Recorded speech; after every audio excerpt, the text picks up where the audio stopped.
Mr. Speaker, I am even surprised why we are debating this bill, because this bill is a bill that is unconstitutional in almost every clause that I've gone through, Mr. Speaker.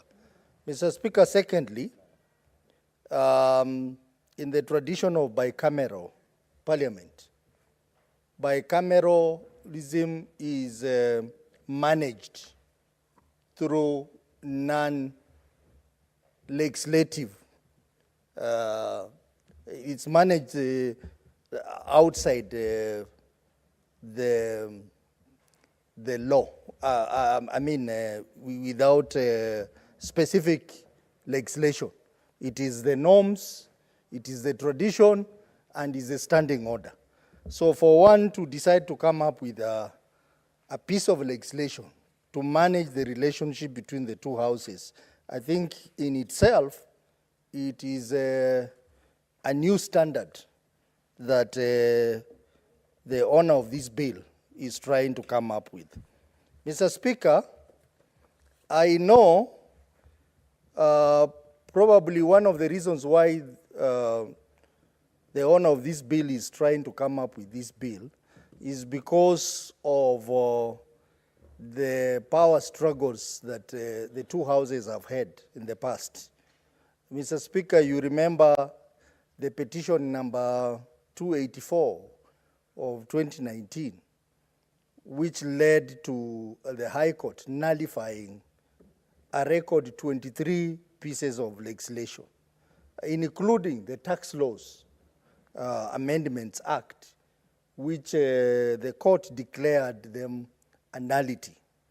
And I think when you read through this bill, you see an attempt to try and patch up things so that we do not have an opportunity of going to court when we feel that there has been some form of discrimination or unfairness on the part of Senate. So this bill, basically, I look at it from that prism, Mr. Speaker. Mr. Speaker, we are in bicameral parliament. But maybe we need to reflect as a house whether truly we are in a bicameral parliament or we are just something in between there. Because bicameralism has to have an upper house. If you look at other jurisdictions, UK, US, France, even here in Africa, a country like Nigeria in West Africa, bicameralism must have a house that is reasonable, a house that is small, a house that looks at issues with expert scrutiny, a house that provides further democratic check on the lower house. That is bicameralism. But now, in this country, we basically have two houses. One house that pretends to be an upper house, which is supposed to be a lower house. I think we must have a relook at the way it's structured in this country. Mr. Speaker, I had an opportunity last year to visit the Federal Republic of Nigeria, where I visited the House of Representatives and I also visited the Senate. And when you visit the two houses in that country, even before someone tells you that this is a lower house and this is an upper house, you see for yourself. You see for yourself how the Senate of the Federal Republic of Nigeria is strong and effective. And you remember that is the House. Recently, they rejected the presidential request to send the military to Niger and other countries which had problems. The House acts with some firmness. The House cannot be intimidated. I think the same should happen in Kenya. And I want to thank Senate. We have really tried. In the eyes of the public, we have come out as a more reasonable House, a House that stands with the people, a House that is effective.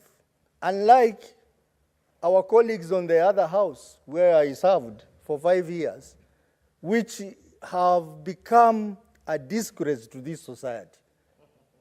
Mr. Speaker, it was a shame the way the National Assembly managed the impeachment motion against Cabinet Secretary Linturi. And I think that should be a wake-up call to Kenyans, that we really need Senate to veto the decisions of National Assembly. Because at this rate, we are not going to have a parliament in this country. I was so disappointed, Mr. Speaker, that when the finance bill 2023 was passed by that House, the members of Parliament, National Assembly were cheering like school children to pass a bill that was going to punish the people of Kenya. And then a few months later, an MP stands somewhere and says, we passed that bill without reading. That is a reason enough for that House to be vetted, to be vetoed by this Senate. And I think someone here, I think is Senator Sifuna, suggested that why can't the Senate also initiate bills to try and correct these wrongs in our parliamentary system, so that we get things to be done in the right manner. Mr. Speaker, in bicameralism, if you look at the history of bicameralism, the Senate, in our case, is a house of calm, is a house that has experts, is a house that takes time to scrutinize matters before they pass. And I think that if this person who came up with this bill really meant well for this country, he should have looked at other jurisdictions where we have bicameralism and understand that our problem is not how we relate with the National Assembly. Our problem is that lack of clarity as to which house is higher than the other. We say we are at the higher house because that is a global best practice. But legally, Mr. Speaker, I think we need to put it in our laws so that it's very clear that which house is bigger than the other. Mr. Speaker, if you read through this bill, you notice that the intention is basically to cripple the Senate and make Senate weak and weak and weak. I have gone through the provisions of this bill, Mr. Speaker, and if you look at clause 7, it is listing a number of laws and basically trying to say that this particular bill should be the powers of the other house. For example, Mr. Speaker, when under C, they say the annual county allocation of revenue bill, that it will be considered by both houses. But they go ahead and deny us the powers to participate in appropriations bill. Mr. Speaker, the Constitution is very clear that the houses of parliament should be involved in budget-making process. Why should we be denied an opportunity to participate in appropriations bill, a finance bill? Because after all, Mr. Speaker, we passed two major instruments in the financial process. the budget policy statement, which this House passes, the medium-term debt management strategy. Why are we involved in passing these two important financial instruments when we cannot be involved in participating in appropriations bill, in finance bill, or any other bill that is a money bill? Mr. Speaker, this is a bigger question that we want answered. Mr. Speaker, this bill also tries to, under clause number 14, where it says, if one house passes an ordinary bill concerning county government and the second house rejects the bill, it shall be referred for mediation committee. Mr. Speaker, on one hand, they want to make sure that Senate does not handle some bills. On the other hand, they want to curtail the Senate so that if Senate passes any bill that concerns counties, then they can veto it and take it to the mediation committee. That is mischief, Mr. Speaker, which I have noted there. Mr. Speaker, also, when you say that this bill affects counties and the other bill does not affect counties, it doesn't make sense at all. Because we are in the same country, and there is no bill that you can say this bill does not affect counties or this bill affects counties. All bills are the same.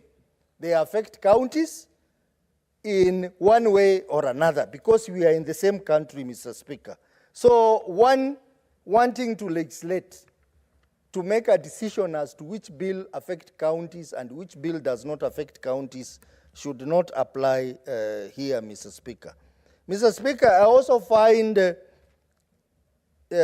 section 17 of this bill very, very unconstitutional, because section 17(2) says that at any joint sitting of the House, the standing orders of the National Assembly shall apply.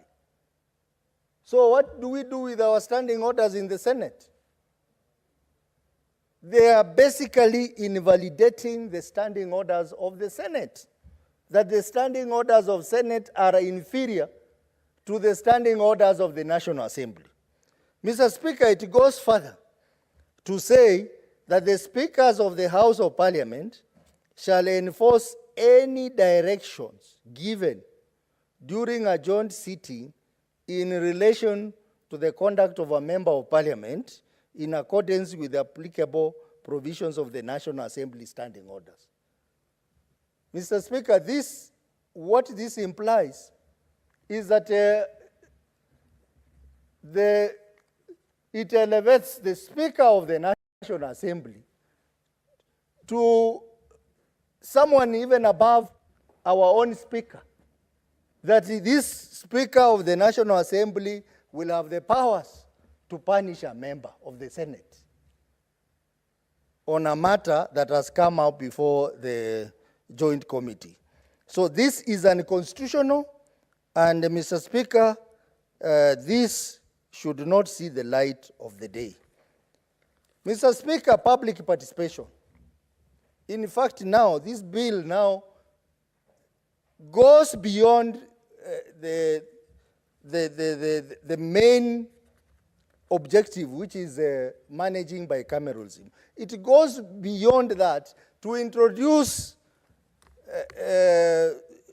public participation, trying to put roadblocks on the public participation. Mr. Speaker, if you read section 19, section 19(3), where it says, a committee of a House of Parliament shall have broad measure of discretion in conducting public participation. What is that, Mr. Speaker?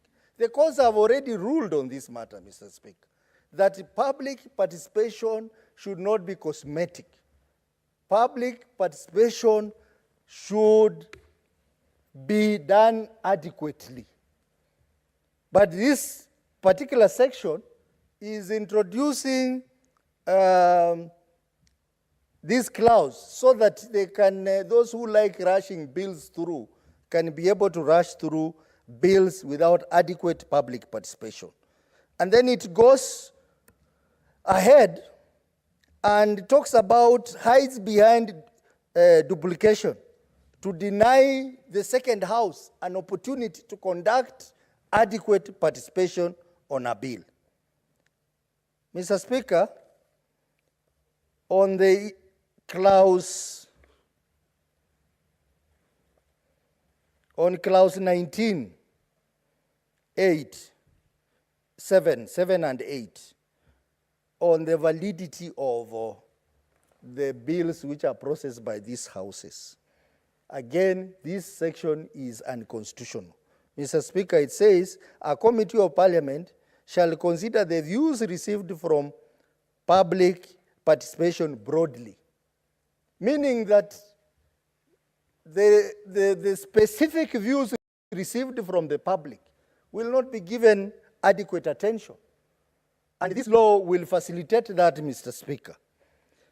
And 8 says, an act of parliament is not invalid on account of failure to incorporate any views submitted during public participation. You have seen, Mr. Speaker, the National Assembly. They go to the public. 90% of the views that are given by the public, they are never implemented in the final bill that is passed. One case is the finance bill, Mr. Speaker. Housing bill.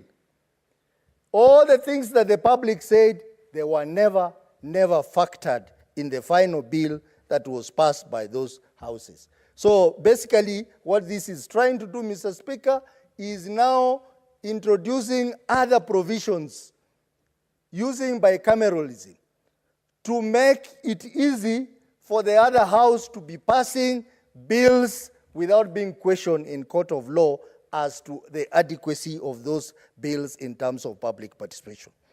Mr. Speaker, if you look at section 20 of the bill that says, before formally declaring the existence of a dispute between the houses of parliament, the House of Parliament shall in good faith make every reasonable effort and take all the necessary steps to amicably resolve the matter by initiating direct negotiations with each other or through an intermediary. Mr. Speaker, this is basically stopping either house from taking any other measures like going to court on a matter, so that we are not able to take our disputes to court when we are required to go to court, as it has been done in the past. So, Mr. Speaker, generally, bill is unconstitutional. This bill goes against the tenets of bicameralism that is not known globally, and this bill should not even be passed by this House at this stage, the second reading. This bill should be rejected in totality, and this bill is another attempt at killing devolution in this country. And we know that the House that has been persistently been used to kill devolution is the National Assembly. Everything they do, even the way they behave on the ground, Mr. Speaker, management of roads, rural roads in our counties, the National Assembly is an existential threat to devolution in this country. And we thought that now that we have a speaker who has been a senator, things will be different.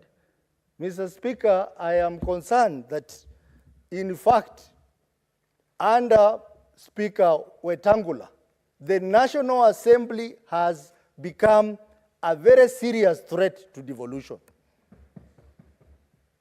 I served in the National Assembly under the current Attorney General, who was against devolution, but not to the extent of the current Speaker. He has basically demonstrated that he cannot. Senator OSOTSI, your time is up. Thank you, Senator OSOTSI. Senator Oroba Gloria.